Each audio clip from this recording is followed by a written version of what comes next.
नमस्कार, स्वागत है आप सबका राजनीति के इस अखाड़े में। मेरा नाम है अजय सेतिया।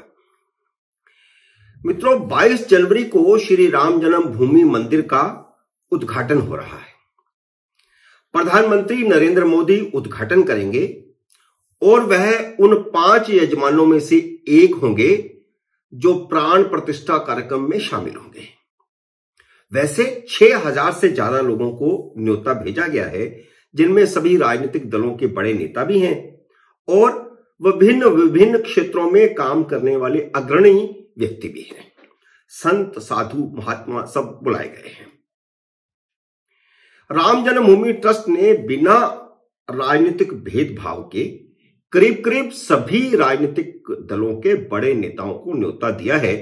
यहां तक कि उन कम्युनिस्टों को भी न्योता दिया है जो धर्म को अफीम मानते हैं और धर्म को मानते ही नहीं,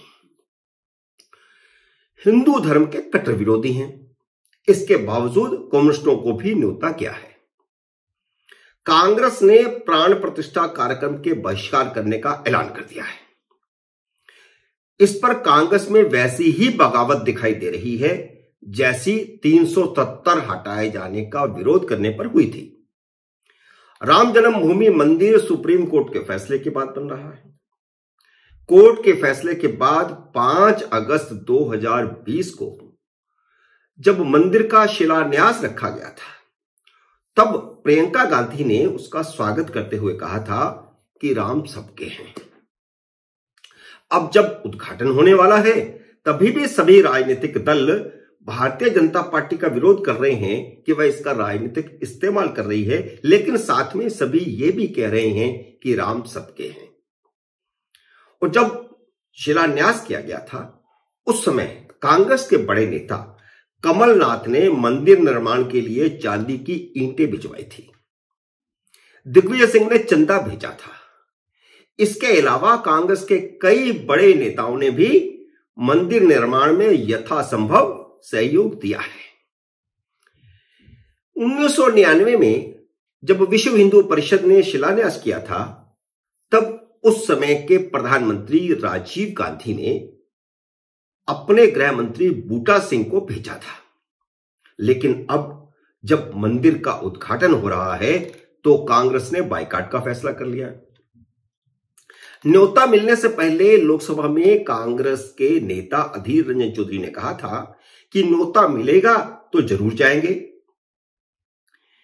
ट्रस्ट ने सोनिया गांधी, मल्लिकार्जुन खड़गे और अधीर रंजन चौधरी को तो न्योता भेजा ही है। प्रदेशों में भी कांग्रेस के बड़े नेताओं को न्योता भेजा है। न्योता आने के बाद 15 दिन तक तो कांग्रेस नेतृत्व ने चुप्पी साधे रखी। 10 जनवरी को कांग्रेस ने बयान जारी करके चुप्पी तोड़ी और कांग्रेस ने कह दिया कि कांग्रेस के नेता नहीं जाएंगे, क्योंकि उद्घाटन को भारतीय जनता पार्टी का कार्यक्रम बना दिया गया है। अगर ऐसा है तो यह बात तो न्योता मिलते ही कही जा सकती थी, और डिबेट्स पर कांग्रेस के प्रवक्ता कह ही रहे हैं इतने दिनों से। तो जब न्योता आया था, तब कांग्रेस ने थैंक यू कहा था और इतने दिन तक यह बात नहीं कही। क्यों नहीं कही?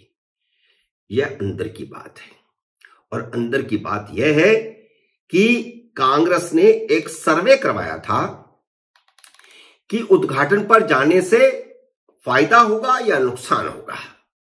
यानी कांग्रेस सब कुछ वोट की दृष्टि से फायदा नुकसान देखकर करती है। पूजा पाठ भी फायदा देखकर करती है, और अगर राजनीतिक तौर पर फायदा हो तो जनेऊ धारी हो जाते हैं, मंदिर में दर्शन करने चले जाते हैं और खुद को दत्तात्रेय ब्राह्मण भी बताने लगते हैं, गोत्र बताने लगते हैं। और उस सर्वे का नतीजा यह निकला कि मुद्दा भाजपा का है। राम मंदिर के लिए भाजपा ने संघर्ष किया। बाबरी ढांचा टूटा था तो तब की केंद्र की कांग्रेस सरकार ने भाजपा की 4 सरकारें बर्खास्त की थी, तो फायदा उसे ही होगा। कांग्रेस के नेता उद्घाटन में गए तो अलबत्ता मुसलमान नाराज हो जाएंगे और कांग्रेस को नुकसान उठाना पड़ेगा। जैसे 1986 में ताला खुलवाने पर, 1999 में शिलान्यास करवाने पर और 1992 में बाबरी ढांचा टूटने से मुस्लिम कांग्रेस से खफा हुए थे और बड़े लंबे समय के बाद, करीब करीब 30 साल बाद, अब मुसलमान पटरी पर आए हैं। और अगर कांग्रेस के नेता, बड़े नेता सोनिया गांधी, खड़गे और अधीर रंजन चौधरी जैसे नेता अगर शिलान्यास में चले गए तो मुसलमान फिर खिसक जाएगा, कांग्रेस से खिसक जाएगा, भले ही क्षेत्रीय दलों के साथ बना रहेगा। और उस समय भी जब कांग्रेस से मुसलमान खिसका था तो क्षेत्रीय दलों के साथ ही गया था। कांग्रेस तो अपना इंतजार करती रह गई। इस बीच अखिलेश यादव ने, तेजस्वी यादव ने, ममता बनर्जी ने पहले ही बायकॉट का ऐलान कर दिया था, क्योंकि इन सबको तो कांग्रेस से मुस्लिम वोट खींचना है, तो इन्होंने पहल कर दी। कांग्रेस सर्वे करवाती रह गई। कांग्रेस अगर प्राण प्रतिष्ठा कार्यक्रम में जाएगी तो इंडिया अलायंस टूट भी सकता है। उधर कांग्रेस की मुस्लिम लीग ने कांग्रेस को गठबंधन तोड़ने की धमकी दे दी थी। 2019 में राहुल गांधी मुस्लिम लीग की मदद से ही लोकसभा में पहुंच पाए थे। यह बहुत महत्वपूर्ण है। अगर मुस्लिम लीग ने विरोध न किया होता और सर्वे में अगर भी 50-50 का नतीजा आया होता तो कांग्रेस प्राण प्रतिष्ठा कार्यक्रम में जाने का फैसला कर सकती थी।